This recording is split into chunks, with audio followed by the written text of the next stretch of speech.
parle beaucoup forcément de votre inconstance dans les résultats.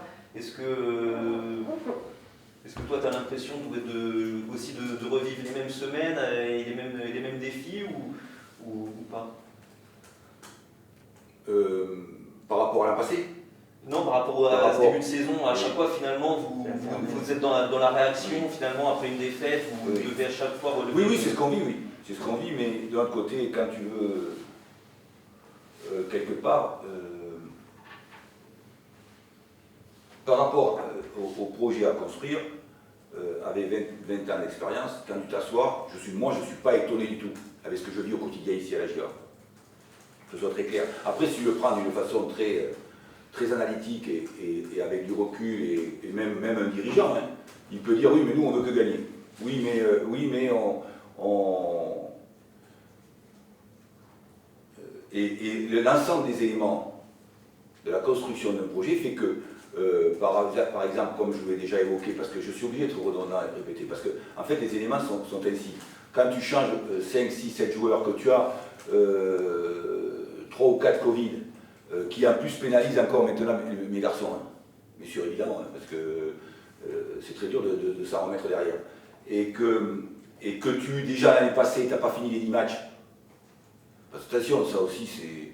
Quand tu construis un projet, il y a différentes façons de faire les choses. Ou tu dis, et ça peut plaire aussi aux gens ici, parce que je l'ai vécu ici quand je venais, comme joueur, ou tu dis on se met tous derrière et on met des coups de pompe devant pour gagner un 0, ou tu veux construire un projet.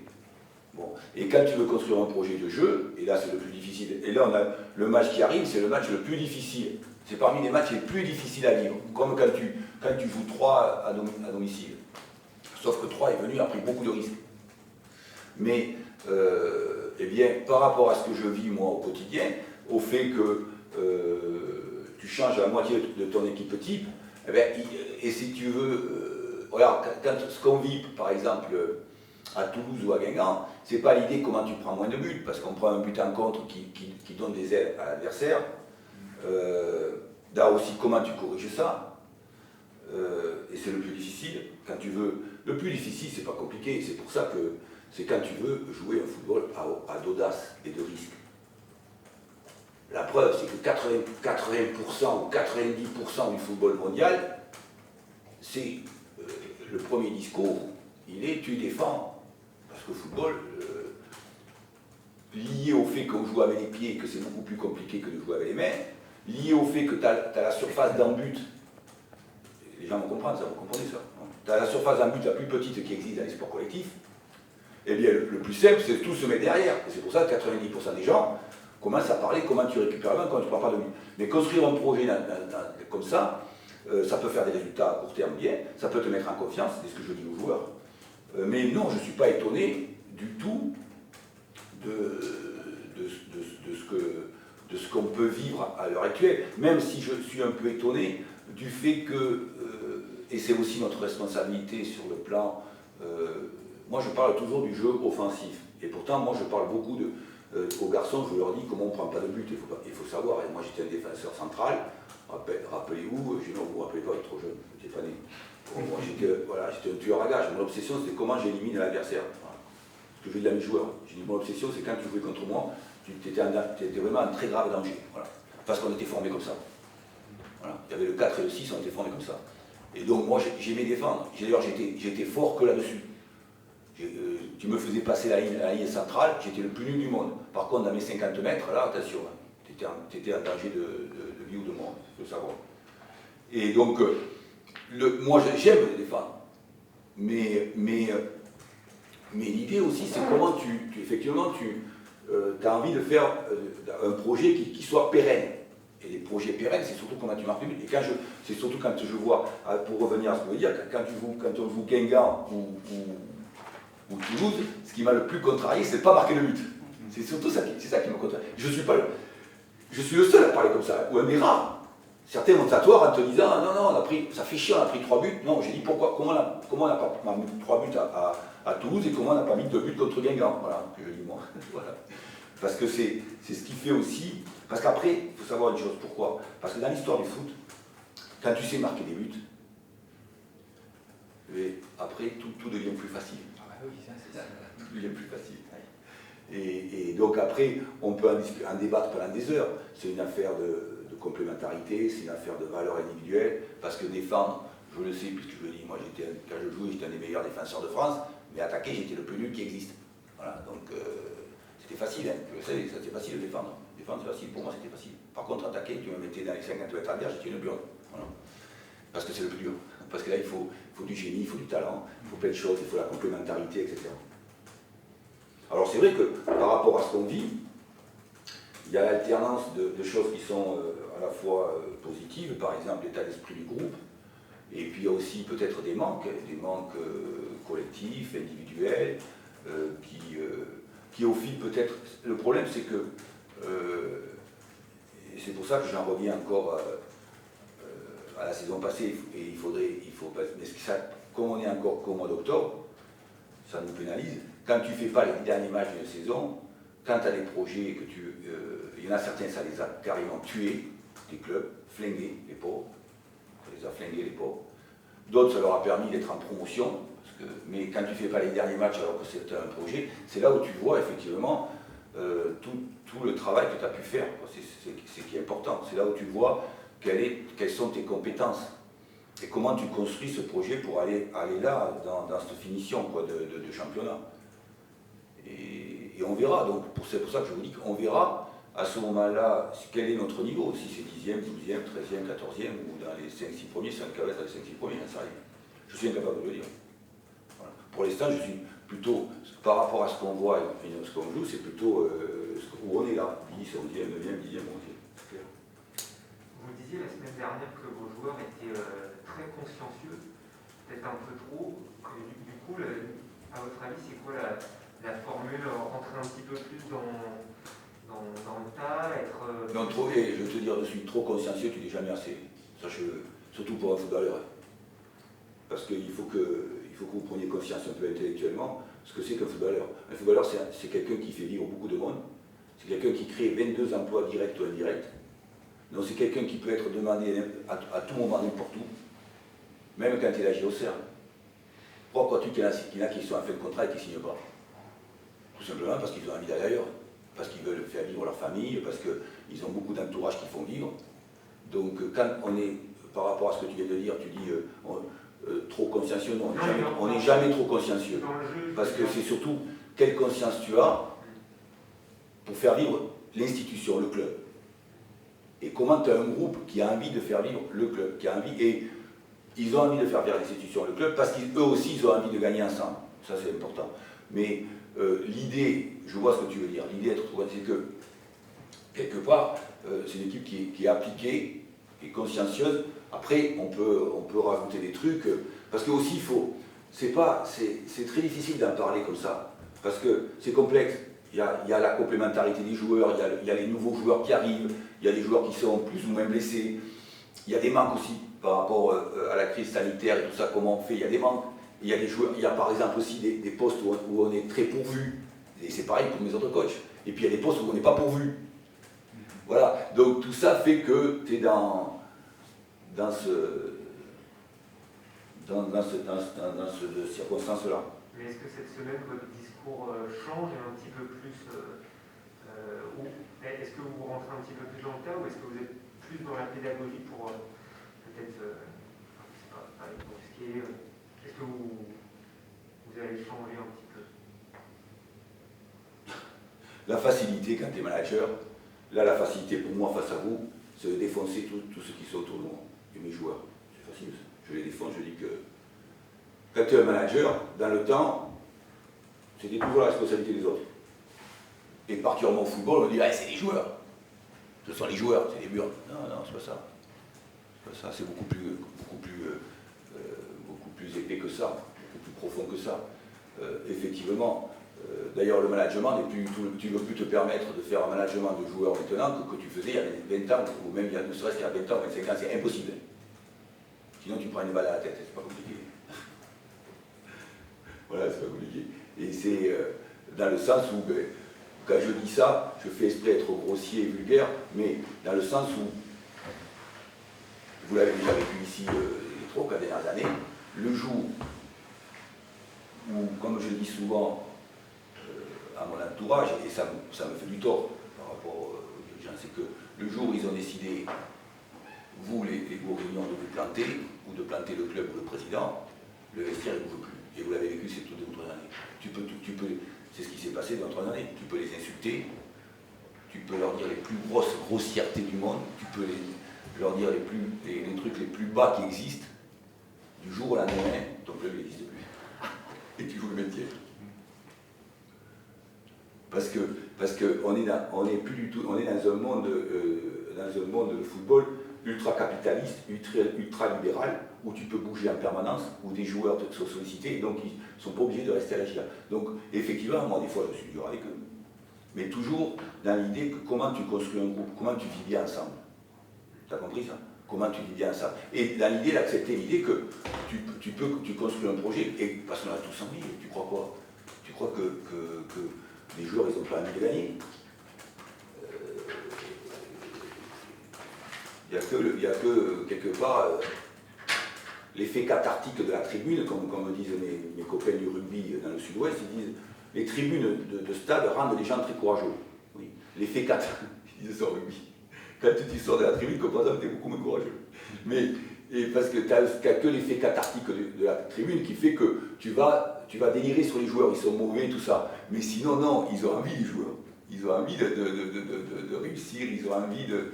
Mais c'est ça qui est bien avec ce sport, c'est que c'est tellement imprévisible qu'il faut construire plein de choses. Mais c'est vrai que là, dans ce truc-là, à la fois, il y a un bon investissement, à la fois contre Guingamp, mais comme contre Toulouse à l'extérieur sur le plan défensif, et ça va être encore, sur le plan offensif, ça va être encore un problème là, parce que c'est comment on claque des buts face à des équipes qui sont fermées. Et c'est ce qu'on a connu l'année dernière. Et ça va être aussi, c'est un match pour nous très difficile. C'est peut-être le match, avec, comme je le disais, avec les stats, le plus dur pour le groupe. Et c'est ce que je veux leur dire, c'est le match le plus difficile demain.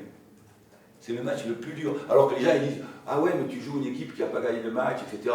Non, c'est le plus dur. Sur le plan psychologique, sur le plan du football, c'est le plus difficile à gagner, à remporter. Parce que justement, tout le monde, vous les premiers, quand vous asseyez à la tribune, vous considérez que c'est qu'on va gagner, que c'est la victoire. Non, c'est pas vrai. C'est pas ça le foot. Et donc c'est le plus difficile, effectivement, à gérer. C'est le plus difficile. Si tu reçois le premier, vous allez faire preuve de beaucoup plus de mansuétude que quand... voilà. Et c'est là où c'est le plus dur, où tu vois quelque part nos compétences, les forces de caractère, etc. Est-ce que être capable de marquer tôt, comme vous l'avez fait contre l'ACA, justement, ça peut être une des clés pour après vous permettre justement de vous ouvrir le match? Ben oui, c'est une clé, Benoît. Si Ngando, à Guingamp, le ballon il est 20 cm à l'intérieur ou de 25 mètres à l'extérieur, quand on s'assoit là, ici, vous ne me parlez plus, vous ne me parlez pas là, et qu'on peut gagner le match, qu'on le gagne, tu ne me parles plus du tout de savoir pourquoi l'équipe elle est instable, pourquoi non. C'est ça la magie de ce sport, et l'incertitude de ce sport. C'est comment tu arrives à passer au-dessus de tout ça, comment tu construis un projet tellement solide, à tout point de vue, avec 25 mecs, qui fait qu'à bout de moment, tout devient naturel. Mais si Axel Ngando met le ballon au fond à la 3e minute à Guingamp, peut-être qu'on ne parle plus de la même façon là maintenant dans ce point presse. Hein, c'est vrai. C'est ça qui fait le charme de notre sport et l'aléatoire de notre sport, ce qui est génial.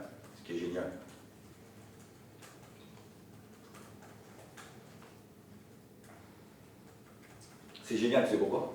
Parce que ça permet à tout le monde, n'importe quel citoyen, lambda, au foot, d'être un génie du foot, d'être un intellectuel du foot, et de bien connaître le foot. N'importe qui.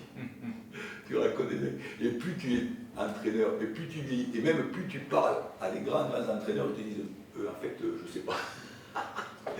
Eux, au contraire, ils te disent, c'est tellement imprévisible, tellement difficile de gérer des hommes dans un vestiaire qui sont hyper sollicités, etc., que plus tu fais des mecs qui ont travaillé au très très haut niveau, plus ils te disent que ça va.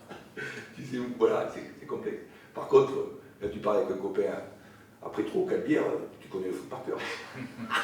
Tu fais l'équipe, tu sais que c'est l'équipe qui gagne et tout, et là tu peux trouver n'importe quel mec de faire ça. T'as qu'à aller voir sur les réseaux sociaux.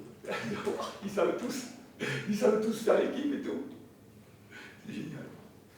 Et justement, à propos d'équipe, est-ce que ce que vous avez vu à Guingamp va vous faire changer de système? Vous nous disiez la semaine dernière que vous travaillez sur cette deuxième solution. On pense que c'est le 4-2-3-1, cette deuxième solution. Est-ce que vous allez revenir, je sais pas, à vos premiers amours, le 4-1-4-1 avec... Ça dépend, on en parlait ce matin avec mon staff et on va voir le dernier entraînement. Mais moi, les deux milieux défensifs m'ont beaucoup plu, ils ont été très très efficaces à la récupération du ballon à Guingamp. Mais on a d'autres problématiques à gérer, dont je ne parlerai pas maintenant parce que là, c'est lié quand même à l'interne du groupe, problématiques humaines, de compétition aussi, et comme vous le dites, de stratégie par rapport en face à une descente à 5. Parce que là, on va avoir une équipe qui ça va être très dur à leur claquer des buts, ça va être compliqué. Voilà, donc c'est les matchs les plus difficiles à jouer, ceux-là. Et ce sont les matchs plus difficiles. Donc, comment on arrive effectivement à avoir des solutions pour se créer des occasions, je vais dire. Après, on verra pour le reste, mais se créer des occasions. Et c'est vrai que de ce point de vue-là, on est en pleine réflexion avec le staff. Je suis en pleine réflexion. Donc, on va attendre le dernier entraînement pour voir un peu. Même si j'étais très satisfait de la force de récupération et de la performance c'est pour ça aussi que c'est intéressant pour l'avenir. Parce que moi je l'ai déjà vécu, c'est quand tu as fonctionné que sur un truc et sur 10 mecs, moi je l'ai vécu d'une façon très lourde, et que tu te retrouves des fois dans le money time et que tout explose parce pour des raisons que tu n'as pas maîtrisées. Voilà, ou que les mecs ne jouent plus le jeu parce qu'ils sont en fin de contrat ou comme ça peut arriver. Et bien comment tu as d'autres solutions? Et le fait par la force des choses un peu les gars, le fait d'avoir été obligé par les circonstances à la fois du Covid, oui surtout du Covid, les matchs amicaux, de modifier mon équipe, ça donne aussi l'intérêt pour tout le monde de savoir qu'ils ont joué ensemble, qu'on a essayé d'autres trucs pour l'avenir. Autant ça nous pénalise à l'instant présent, ça nous pénalise pour la fluidité du jeu. Il y a d'autres équipes qui ne sont pas pénalisées parce que ils ont le même groupe depuis longtemps, depuis un an, donc ils prennent des points. Nous, autant dans l'instant présent, ça nous pénalise, autant peut-être, ça a toujours le point d'interrogation, le foot, peut-être ça peut nous être utile pour l'avenir, de modifier les systèmes et les joueurs. Mais on est en pleine réflexion là, pour demain. Est-ce qu'Hamza Saki postule un retour dans le groupe? Ah oui, bien sûr. Mais Hamza, il a joué depuis il postule. Ça n'a rien à voir avec ses compétences, ça a à voir avec d'autres paramètres extérieurs, quoi. Mais oui, il postule, bien sûr. Mais il était titulaire jusqu'à maintenant. Karlens qui était sorti en fin de match, comment ça a évolué? Ça va. Son état de Ça forme? va. Au moment où on se parle, il a fait tous les entraînements, ça va. Et le bilan, parce qu'en début de semaine, vous nous disiez voilà, que c'était un peu dans votre esprit de savoir comment vous alliez gérer les deux matchs pour lui. C'était pas sûr qu'il puisse gérer les deux sur la même semaine. Vous l'avez mis à Guingamp. Est-ce que ça va physiquement demain ou vous sentez que... Oui, ça va. Toucher du bois? Oui, ça va. Oui, ça va. Non, je dis ça, je fais eux parce que j'ai pas beaucoup de choix. Et voilà. C'est pas comme s'il y avait une grosse concurrence, même s'il y a Yanis Begaoui qui est en bonne forme et tout. Mais quand tu as il y a des paramétrages aussi extérieurs, il y a pas mal de paramétrages qui fait que je veux faire participer Yanis pour son avenir, pour le faire grandir et tout. Mais voilà, par rapport à ce que je vois, on n'est pas encore. Donc j'ai pas trop de choix. Mais oui, ça a l'air d'aller quoi. On verra demain. Donc il n'y a que Georgène qui est en reprise peut-être? Oui, il y a que. J'étais en train de réfléchir à ce que j'ai fait une imagerie mentale pour me dire qui c'est qui veut dire que.